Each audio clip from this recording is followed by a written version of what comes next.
नमस्कार दोस्तों, फरिश्ता क्राफ्ट में आप सभी का स्वागत है। आज मैं आपके लिए लेके आई हूँ मोगरे के फूल के गजरे का पैटर्न। मोगरे के फूल को इंग्लिश में अरेबियन जास्मिन फ्लावर कहते हैं। यह गजरा बनाने में बहुत आसान है और देखने में तो सुंदर लगता ही है। चैनल पे नए आए हैं तो चैनल को सब्सक्राइब करें, साइड में बेल आइकन ज़रूर प्रेस करें, फ्रेंड्स और फैमिली के साथ वीडियो को शेयर भी करें। इस गजरे को बनाने में हमने बेसिक क्रोशे के स्टिचेस का यूज़ किया है। तो चलिए देखते हैं इसको बनाने के लिए हमें किन चीज़ों की आवश्यकता होगी। मोगरे के गजरे को बनाने के लिए यहाँ हमने कॉटन के धागे का इस्तेमाल किया है। बहुत ही महीन धागे हैं ये, डबल स्टैंड यूज़ करेंगे इसे हम। ऐसे ही हम सफ़ेद रंग के धागे डबल स्टैंड 2 धागों को एक साथ यूज़ करेंगे। क्रोशे हुक साइज 2.75 mm का यूज़ करेंगे। एक मैंने यहाँ पर रबर बैंड लिया है, आप कोई भी रबर बैंड ले सकते हैं। कैंची की आवश्यकता होगी यहाँ हमें धागों को काटने के लिए। तो चलिए फिर शुरू करते हैं मोगरे के गजरे को बनाना। सबसे पहले यहाँ मैं हरे रंग से एक स्लिप नॉट बनाऊंगी। स्लिप नॉट इस प्रकार से बनाएं, ध्यान से देखें वीडियो में। इस प्रकार से आपको एक स्लिप नॉट लगा लेनी है। स्लिप नॉट क्रोशे के बेसिक टांकों में से एक है। यह क्रोशे की बेसिक स्टिच है। फ्रेंड्स देखिए, इस प्रकार से मैं बास्केट में अपने धागों को रखती हूँ और यहाँ पर हम एक रबर बैंड लेंगे। इसके ऊपर हमारा गजरा बनेगा। रबर बैंड के नीचे से इस प्रकार से हमें क्रोशे हुक को लेना है। उसमें स्लिप नॉट को लेते हुए हमें उसमें से स्लिप नॉट को क्रोशे को निकालना है इस प्रकार। अब देखिए फ्रेंड्स, ये जो छोटा वाला धागा है उसको हम बुनाई में साथ लेके चलेंगे। तो यहाँ हम एक चेन बनाएंगे इस प्रकार से, जिससे हमारा धागा सिक्योर हो जाएगा। फिर हमें नीचे से रबर बैंड के क्रोशे हुक को निकालना है और एक सिंगल क्रोशे करना है। क्रोशे हुक को इस प्रकार नीचे ले जाते हुए धागे को पकड़ना है और आगे की साइड लाके दोनों धागों में से निकाल देना है। तो ये सिंगल क्रोशे होता जाएगा आपका। इस प्रकार से हमें कुल 120 बार सिंगल क्रोशे करना है। आप अपने रबर बैंड की गोलाई अनुसार सिंगल क्रोशे करें। मैंने यहाँ पर अपने रबर बैंड की गोलाई के अनुसार सिंगल क्रोशे किए हैं 120 बार। हो सकता है आपको कम करने पड़े, हो सकता है आपको ज़्यादा करने पड़े, या फिर आपको 120 ही करने पड़े। तो ये आप देख लीजिएगा। इस प्रकार से सिंगल क्रोशे करते जाना है हमें, और सिंगल क्रोशे हमें पास पास करने हैं। जब आप सिंगल क्रोशे करेंगे तो थोड़ी दूरी भी आएगी उसमें, लेकिन आपको उसको पास ही करना है। तो देखिए, यहाँ पर पहले ये जो छोटा सा धागा हम साथ लेके चल रहे थे, इसे हम काट लेंगे कैंची से, जिससे वह हमें डिस्टर्ब नहीं करेगा आगे। अभी देखिए फ्रेंड्स, अब ये जल्दी जल्दी मैं करती जाऊंगी और पूरे रबर बैंड को सिंगल क्रोशे करते हुए मुझे कवर करना है। ध्यान रखें बीच में गैप ना आने पाए और सफाई से सिंगल क्रोशे करें। ऊपर स्टिचेस आपको क्लियर दिखनी चाहिए इस प्रकार से। तो इस प्रकार सिंगल क्रोशे करते हुए मैं आपको दिखाती हूँ। ये देखिए फ्रेंड्स, सिंगल क्रोशे हो चुका है। इस प्रकार से रबर बैंड को जब हम खींचते हैं तो यहाँ पर थोड़ा थोड़ा गैप दिख रहा है। यह गैप हमें नहीं दिखाना है। तो इसको कवर करने के लिए जो हमने सिंगल क्रोशे किए हैं उनको हम थोड़ा सा खींचेंगे और जगह बनाएंगे और सिंगल क्रोशे करने की। देखिए कितनी स्पेस जगह बनी है यहाँ। इनको भी हमें सिंगल क्रोशे करते हुए कवर करना है। जब आप पूरा सिंगल क्रोशे का राउंड कर लें तो खींच के देख लें, और जो जगह बचे खाली उसमें भी सिंगल क्रोशे करें। ऐसा हरा पूरा होना चाहिए आपका रबर बैंड। अब आखिरी में यहाँ हम सिंगल क्रोशे करते हुए लास्ट में जो हमने चेन बनाई थी उसमें हम स्लिप स्टिच कर देंगे और एक चेन बनाएंगे और लूप को लंबा खींच के यहाँ पर कैंची से लूप को काट देंगे। तो यह हमारा रबर बैंड हरे रंग से हमने कवर कर लिया। हरे धागे का यूज़ नहीं करना अब हमें सफ़ेद रंग के धागे को यूज़ में लाना है। तो इसको मैं बास्केट में रखूँगी और 2 धागे डबल स्ट्रैंड 2 स्ट्रैंड को लेते हुए यहाँ मैं एक स्लिप नॉट बना लूँगी सफ़ेद रंग से।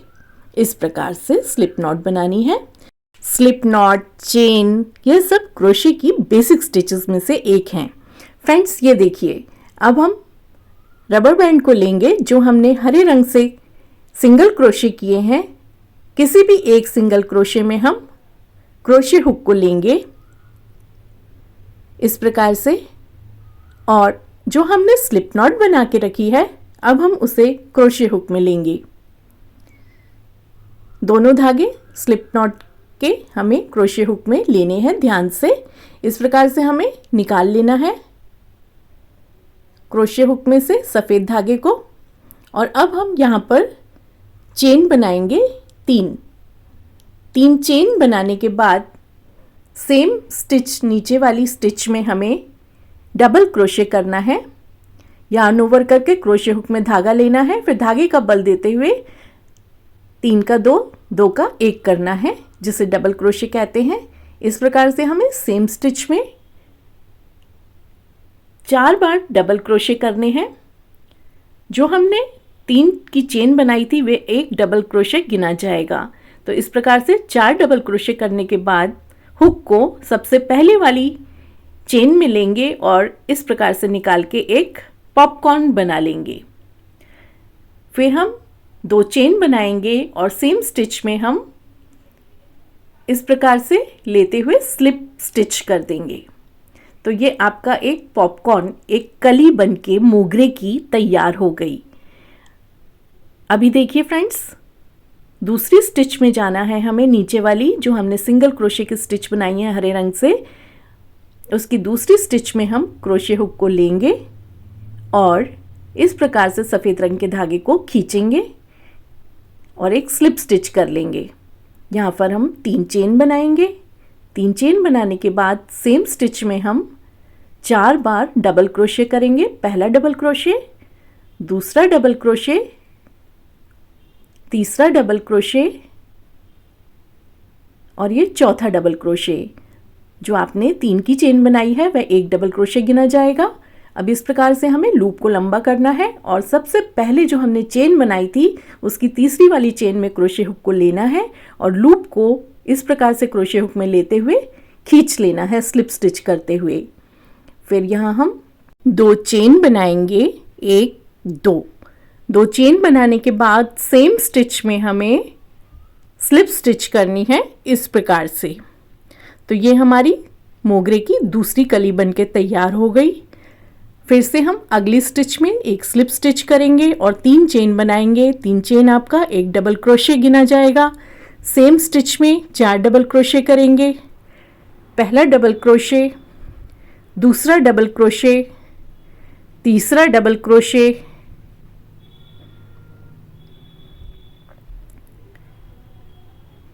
और ये चौथा डबल क्रोशे।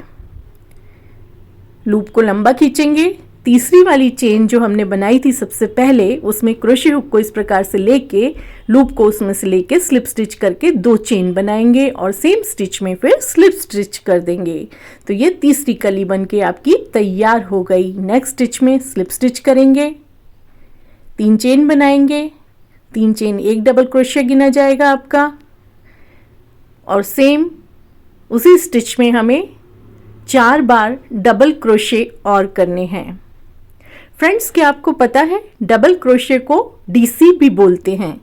जो ऊपर सबटाइटल लिखे आते हैं उसमें मैं डीसी लिखती हूँ तो वह डबल क्रोशे स्टिच होती है। तो ये देखिए फ्रेंड्स, इस प्रकार से हमें तीसरी वाली चेन में जाके लूप को लेते हुए स्लिप स्टिच करके 2 चेन बना के सेम स्टिच में हमें स्लिप स्टिच कर लेनी है। तो ये हमारी चौथी कली बनके मोगरे की तैयार हो गई। तो इस प्रकार से हमें आगे की जितनी भी नेक्स्ट स्टिचेस हैं उन सब अगली स्टिचेस में हमें 3 चेन बनानी है और इस प्रकार से हमें कली बनाते जाना है। तो ये एक ऐसे फूल का शेप बनता जाएगा। कोई भी नीचे वाली स्टिच को आपको मिस नहीं करना है सिंगल क्रोशे की जो आपने हरे रंग से बनाई हैं। तो ये देखिए फ्रेंड्स, मैंने बना लिया है थोड़ा सा इस प्रकार से ये दिखाई देगा मोगरे का गजरा, गुथा गुथा सा, भरा भरा सा। डेंस हो गया है, ये अब घना हो गया है। थोड़ी सी स्टिचेस और रहती हैं नीचे हरे रंग के जो हमने सिंगल क्रोशे किए थे उनके ऊपर, फिर हम इस प्रकार से पॉपकॉर्न स्टिच बनाते हुए उसको भी पूरा कर लेंगे। कोई भी स्टिच को छोड़ना नहीं है, अगर आप स्टिच छोड़ते हैं तो वह भराव आपको नज़र नहीं आएगा जो आना चाहिए। मैंने कोई भी स्टिच नीचे की छोड़ी नहीं है, उसकी वजह से ये गजरा भरा भरा सा लग रहा है। तो फ्रेंड्स ये देखिए सारी कलियां बनके तैयार हैं मोगरे के फूल की। अब हमको क्या करना है, जो हमारी सबसे आखिरी वाली स्टिच है हरे रंग की, उसमें हम स्लिप स्टिच करेंगे। तो ये सबसे आखिरी की मैंने कली बना ली और अब हम सबसे आखिरी वाली जो हमारी नीचे की हरे रंग की सिंगल क्रोशे स्टिच है उसमें हम क्रोशे हुक को इस प्रकार से लेंगे और एक स्लिप स्टिच बना लेंगे और एक चेन बनाएंगे, लूप को लंबा खींचेंगे और यहाँ हम सफ़ेद रंग के धागे को कैंची से ट्रिम कर देंगे, काट देंगे। तो हमारा गजरा बनके तैयार है। देखिए फ्रेंड्स इतना कम धागा बचा है, कॉटन का जो हमने यूज़ किया था धागा वो बहुत ही कम बचा है। अभी देखिए फ्रेंड्स ये जो बचा हुआ धागा है इसको हम अपने काम के पिछले भाग में क्रोशे हुक की मदद से एडजस्ट कर लेंगे। जो बिगनर्स हैं, नया नया क्रोशिया सीखना जिन्होंने शुरू किया है, वह भी क्रोशे के बेसिक टांकों को देखते हुए इस गजरे को आसानी से बना लेंगे। मोगरे का गजरा बनके तैयार है। इसे आप स्वयं बना के लगा सकते हैं अपने जूड़े पे या फ्रेंड्स और फैमिली को इसे गिफ्ट भी दे सकते हैं। फ्रेंड्स अगर आप इसे सेल करना चाहें तो आप इसे सेल भी कर सकते हैं। 550 से 600 के बीच आराम से ये सेल हो जाएगा। कॉटन के धागे हैं ये, अगर आप ऊन का इस्तेमाल करते हैं तो ये थोड़ा कम रेट में सेल होगा। मैंने यहाँ पर कॉटन के धागों का इस्तेमाल किया है। वीडियो पसंद आया है तो एक लाइक का बटन ज़रूर दबाएं, चैनल को सब्सक्राइब करें, फ्रेंड्स और फैमिली के साथ वीडियो को शेयर करें। वीडियो को देखने के लिए शुक्रिया।